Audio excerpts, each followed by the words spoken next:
Welcome to Connecting Communities, a collaboration between people in Syracuse, New York, Bloomfield, New Jersey, and Makanda, South Africa. Connecting Communities provides people on both sides of the Atlantic Ocean an opportunity to learn more about one another through conversation, and to see, despite the 8,000 miles between us, we are more alike than we are different. This podcast is supported by the John Ben Snow Memorial Trust and Sanganisa Community Funds. For more information, go to inkululeko.org/podcast. Let's go. Okay. Welcome to episode 4 of Connecting Communities. Ryan and Darren are back. And today we're going to talk about the right to education, specifically in the United States, but the Syracuse City School District. How many schools are there in the Syracuse City School District, Darren? A lot, more than 20, I'd say 5 high schools. That are open right now, okay? Yeah, 5 high schools. Okay. How many K through 8 schools are there? That is the age range of 5 or 6 years old to about 13, 14 years old. There's over 10 K through 8 schools in the district. Okay. So you study at the Institute of Technology at Syracuse Central, which is one of the 5 that house approximately 14, 15 to 17, 18-year-olds. A high school. It's called a high school here in the United States. And we call the young learners in our school students, right? So high school students. So let's talk about ITC, the Institute of Technology specifically. What was it like? What did you have to do to come to this school, to have a right to receive an education academically? Ryan, let's start with you. Well, first you had to work with your 8th grade counselors and apply to even be interested in one of these schools, and then you'd sign up for an interview, and the programs that you were interested in, you'd interview with the teachers that teach those programs, and then I think maybe a couple months later you'd find out if you got in or not, and there was also a lottery and other things for, like, if there were a lot of kids that would be accepted but not enough spots, stuff like that. Yeah.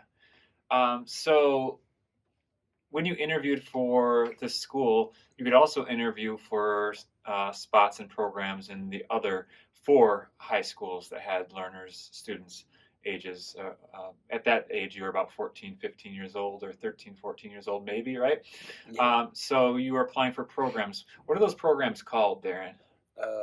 CTE programs, career technical education programs. Yeah. So yeah, CTE is an acronym for Career and Technical Education. When you were in middle school applying for these programs and interviewing for these programs, since you're here right now, it means that you got into the Media Communications program, which is one of about how many CTE programs that you know of in this district, the Syracuse City School District alone? Also more than 20. More than 20, and that's correct. And next year we're looking at possibly having more than 30 with the STEAM school opening, which stands for, it's an acronym for Science, Technology, Engineering, Arts, and Math. And math, correct. So that school is looking to open quite a few more programs to get us to more than 30. You were about 26 programs of CTE when you started in our school district. So what is that like once you get into the school and the program? And at Institute of Technology at Syracuse Central, how many programs are within this school? And what are they? I believe there's 4 programs in the school. So there's automotive technology, which is based on like cars and mechanics, and there's the media communications, where you focus on what we're doing right now, journalism, television, film.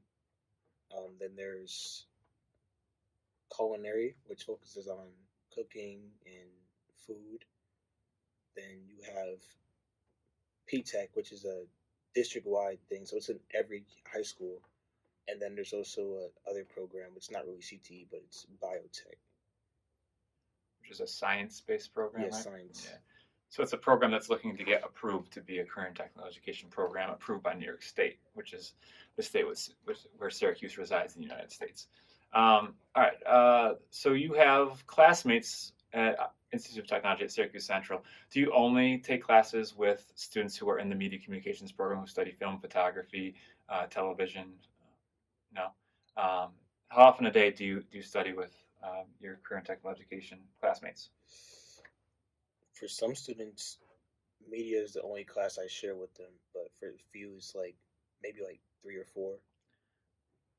Okay. Do you take classes with students who study cooking and culinary or working on cars and automotive or engineering or P-Tech or Yes. biotech? You do? Okay. When you talk to your classmates and sort of their right to education, so they all went through an interview process. They applied to Institute of Technology at Syracuse Central, right? As you Yes. said, and then they interviewed and they got into their respective program. Um, Ryan, let's start with you. Do you have classmates that you've talked about their current technology programs and what is their experience like in their programs? Yeah, I haven't spoken to many of them about what their experience is like, mainly because I think that they aren't too happy with their experience or they just don't want to share it. I know some culinary students, there's a lot of tests and a lot of book work for them, and they're not, sometimes they don't get to cook as much as they would like to, and the automotive students, like, maybe it's not the program that they thought it was going to be when going into it, and that's probably what they share the most. Yeah. So they have a right to education, thinking that they're going to go in and they're going to cook a lot or work on cars, and they're not doing that as much as they thought they would. Okay.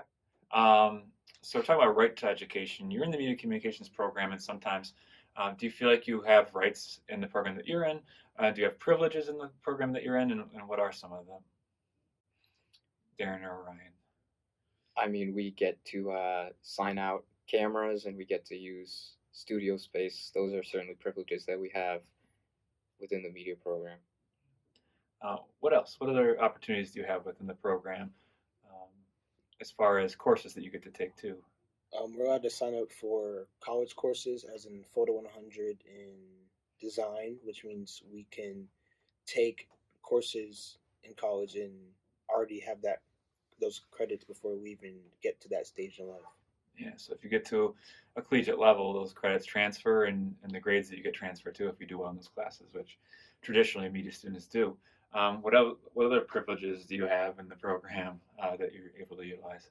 We get to do stuff like this, Yeah.